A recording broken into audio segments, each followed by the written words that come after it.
Hello, you are listening to Life Tips Podcast. I am Garon, and today we have a guest, Laura, with us. Hello everyone, I'm Laura and I'm volunteering at Saue Noortekeskuse. Yeah. Can you tell us a bit about your hobbies and maybe school? So I went to school in Italy, in the northern Italy. I went to a European school because my parents are German. So I had lessons in German and in English. And yeah, that's it about my school and hobbies. I had more hobbies when I was in school. Now then I moved out and I don't have that many new hobbies here, but in school I played tennis, then I did singing, then I went to athletics clubs, but in general just I really still love being outside, hiking, walking, listening to podcasts for hours, listening to music, meeting friends, all the typical things, I guess. Okay. What made you choose the voluntary job? Well, I finished school this year, so in June. And then I wanted to really do something else before going to university. Mm-hmm. Also because I felt like I want to do a bit more, I want to make more experiences before going to university.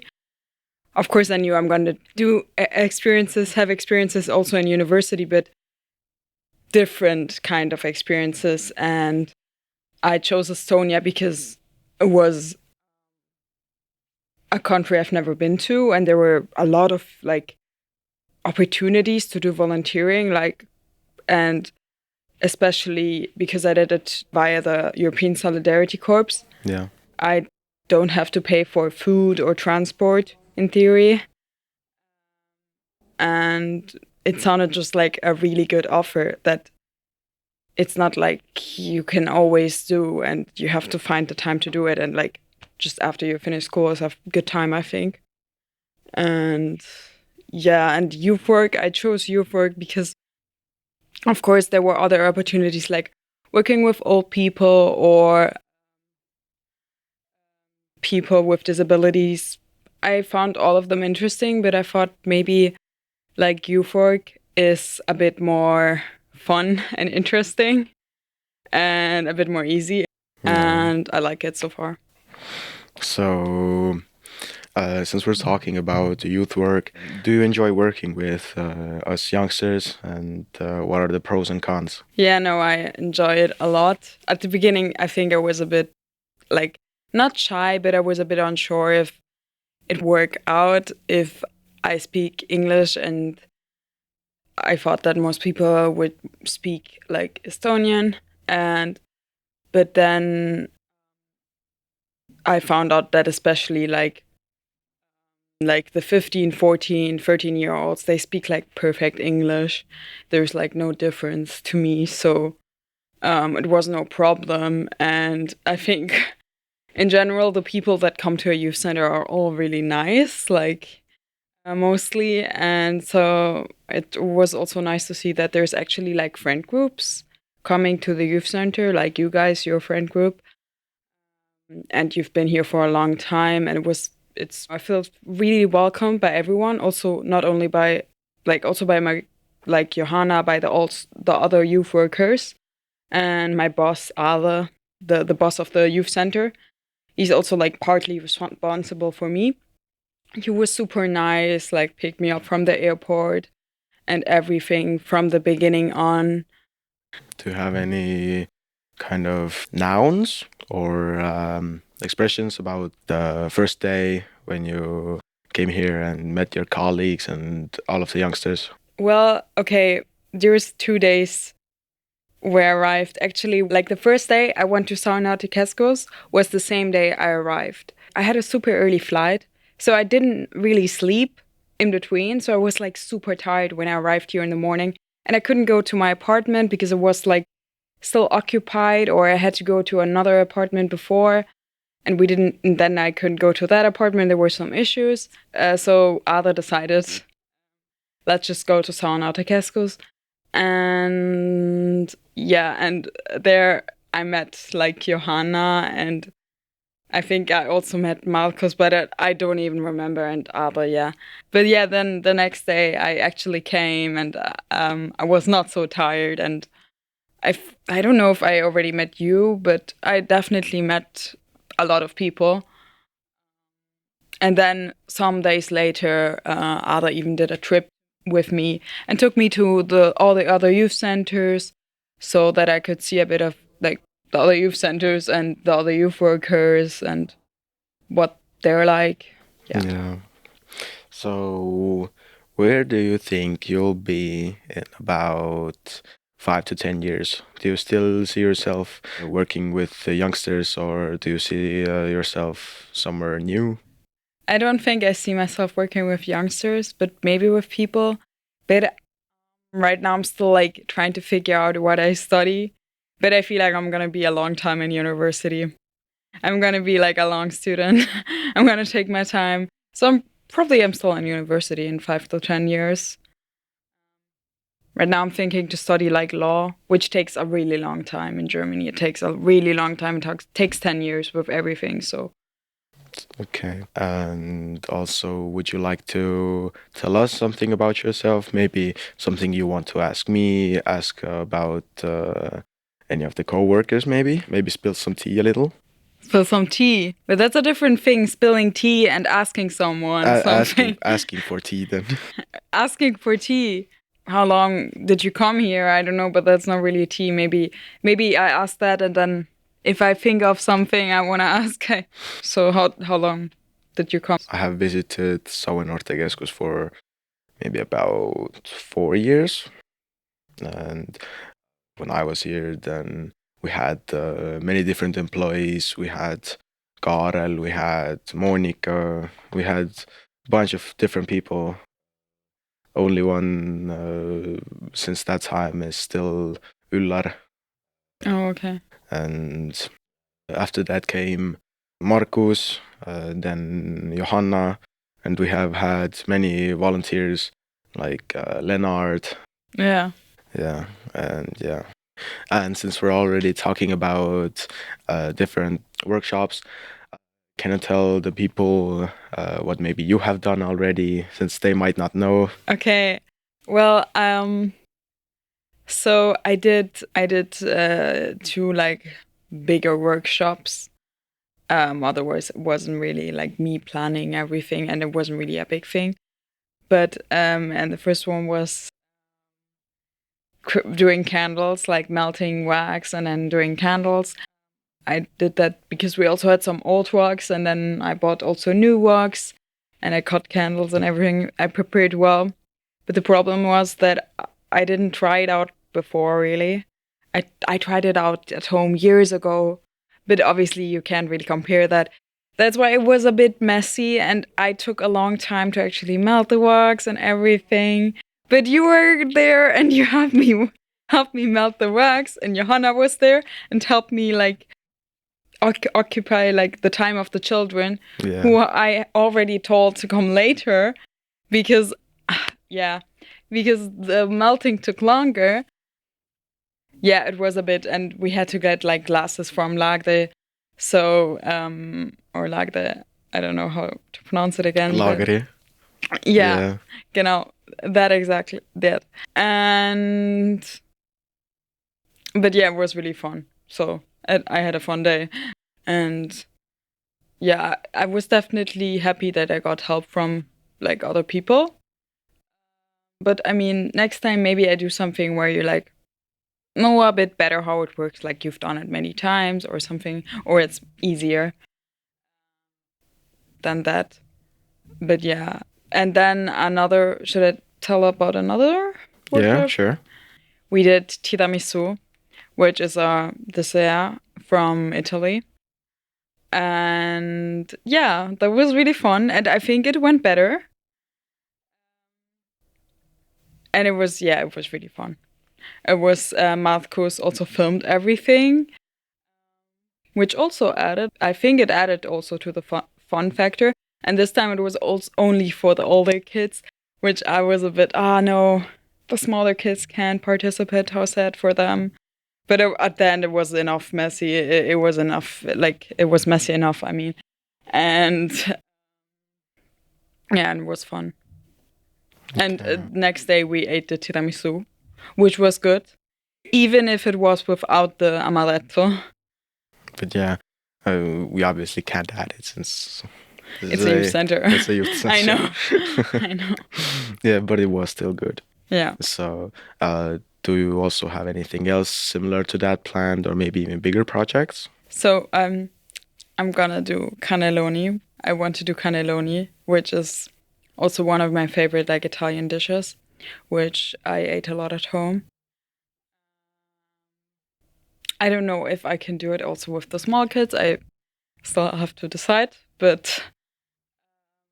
And then I already planned a treasure hunt in Saue, and it's basically finished. We changed a lot of times when to do it, and yeah, but I'm sure we're gonna do it at some point. Yeah. Also, coming back to the opportunity to the time when you got the opportunity to come and experience youth work in Estonia, what did your parents think about it? Actually, my parents were happy about it. Like, they said, like, oh, you should do that because it's a good opportunity. And my siblings didn't do that. I have 2 older siblings. They went to university immediately, which was also good for them. But they were, like, completely in agreement that they motivated me to do it, because it was more me who saw, like, all the other people from my class. I was, like, the only one not going to university. And so I felt a bit, everyone's studying and I'm just doing, like, a free year. But then now they have to study a lot and I'm doing a free year and making other experiences. And I can study also next year, or I can even study in 2 years. I'm still young, I guess. Yeah, we all are. Yeah. Okay. So, what was your first impression coming to Estonia, seeing the, I guess, culture, you could say? So it was a bit like I imagined it. It wasn't, like, completely different. Actually, like, I mean, you've seen a bit of it, and not a bit. It's not like but it's still Europe, and you know where it's located, so you kind of know what to expect. But still, it was really good impression, I think. I didn't move to Tallinn immediately, but when I first lived, like, in Saue for, like, a week. But yeah, I mean, it's really a lot of, like, new buildings. I mean, compared to Italy, you have so many old buildings and old houses in Italy. Here, not everything, but, like, in comparison, so many new houses and so much cleaner, and it looks really, like, well kept and clean. And also Tallinn. Tallinn has a beautiful old town, obviously, and beautiful churches and, like, market place, and yeah, I really liked it. And I also liked, obviously, my flatmates. I love them a lot, like, and yeah, and a big thing that's crazy here that I didn't know, but now I found it out, is the supermarkets. If you go to Tallinn, like, not only the supermarkets, but also, like, in general, like, shopping centers, but even more, like, supermarkets where you can actually buy food. It's like every 2 meters you come across a supermarket or a shopping center. And to me, it's, like, crazy. Like, if you go to Italy, but even if you go to Germany, it's not like that. You have to go, like, even if you're in Milan or a big city, it's not going to be like every 2 meters a supermarket, because people don't need every 2 meters a supermarket. It's going to be like every 2 meters something, but not a supermarket. I don't know why there's so many supermarkets here. It's so weird. To me, it's like, why do you need 2 meters But I mean, I guess, and the thing is, they're always full. Whenever I go there in Tallinn, they're always full. And yeah, okay, I guess it's the capital city, but I don't know, it's so weird. Okay. And since we're gonna wrap up slowly, something you want to share with the youngsters of Saue? Actually, maybe one thing, opportunity. How long this program is gonna exist, but there's obviously you can do also this program, European Solidarity Corps, where you go to another country in the European Union, but also some countries outside of the European Union. You can go there up to 12 months, but also 6 months, and you look for a project and you apply for a sending organization of your country, and it's a really good opportunity. Otherwise, I wouldn't have done it. No. And yeah, you can do the same as me, obviously. And then another thing is from the EU, there's a program called Discover EU, which I also got. Is basically you get 1 month of free traveling, like with the train, free traveling with the train through all like in all Europe. You can travel free with the train, and that's obviously a really good opportunity because you can. It's otherwise it would cost so much money if you just travel from like Italy to France to Spain to Estonia, and you could all do that for free for a month. And I'm really happy that I got that opportunity. And you can only do it for a year when you're 18 years old. So yeah, it's not the coolest like things to announce, but I think it's useful. So I'm telling you these things. Yeah. Since you told me about your first day here, how about telling us how is it so far compared to your first day? So far, I still like it. But I think I got more confident, obviously, in what you do because before I didn't really have that much experiences working with young people or even children. Like I never did it really. Like I didn't have anyone in my family. And now even with the like 7-year-olds, I understood that even if they don't speak perfect English, they understand so much of what you're saying. So you can just, obviously I could learn Estonian, but you can also just talk to them in English and they understand like everything.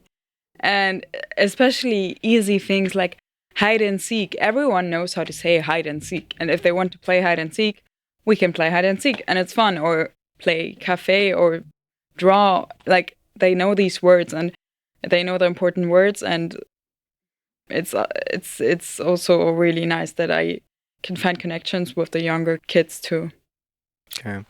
Also, talking about the whole podcast and the recording, how did you feel when we started? Were you anxious? I mean, maybe I think you saw that I was a bit nervous and I didn't really know where to look because there's a camera and there's you and I was like, okay, where should I look? But that's just because I never did it. Now I did it. And maybe next time it's going to be better, but I think it was not that bad. Okay, and now at the end, now it's like it's more. You're more comfortable. You're talking a bit more, and I think I'm more comfortable, but I still am a bit okay. Like I'm not talking completely normal because I know that I'm being filmed and I know that I'm being recorded. Obviously, yeah, there's a camera there, microphone here, microphone there. Yeah. And yeah, okay. Again, thank you for coming. It was nice. And see you next episode. Yeah. Now I look to the camera. Bye.